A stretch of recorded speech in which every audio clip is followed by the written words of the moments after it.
1308 अरब साल पहले कुछ भी नहीं था, न समय, न अंतरिक्ष, न तारे, न ग्रह।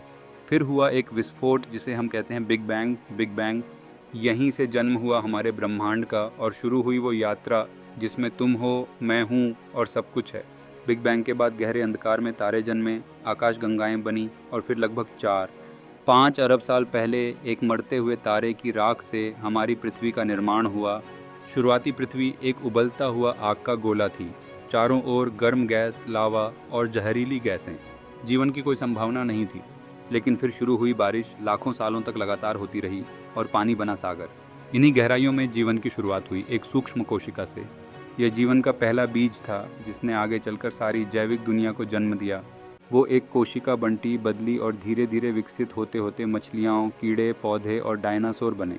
लेकिन लगभग 65 मिलियन साल पहले एक विशाल उल्का पृथ्वी से टकराया और डायनासोरों का अंत हो गया। जीवन फिर भी नहीं रुका। छोटे जीवों से विकास होते होते एक ऐसा प्राणी आया जो सीधे खड़ा हुआ। वह था होमो सेपियंस, यानी हम इंसान। शुरुआत में इंसान गुफाओं में रहता था, नंगे पांव, बिना किसी भाषा या विज्ञान के। लेकिन उसका दिमाग तेज था। उसने आग जलाई, औजार बनाए, पहिया खोजा और खेती शुरू की। इसी के साथ मानव सभ्यता की शुरुआत हुई। फिर आई महान सभ्यताएं, सिंधु, मिस्र, यूनान और रोमन। समय बदला, धर्म और संस्कृति विकसित हुए, युद्ध हुए, साम्राज्य बने और टूटे, और विज्ञान की क्रांति शुरू हुई। आज का इंसान चांद पर पहुंच चुका है, समुद्र की गहराई नाप चुका है, डीएनए को पढ़ चुका है और एआई से सोचने वाले रोबोट बना रहा है। एक समय की एक कोशिका आज सुपर कंप्यूटर चला रही है। मोबाइल से पूरी दुनिया उसकी मुट्ठी में है।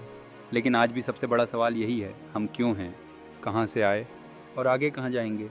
तो याद रखिए, आप सिर्फ एक इंसान नहीं हैं, आप ब्रह्मांड की सबसे चमत्कारी कहानी का हिस्सा हैं।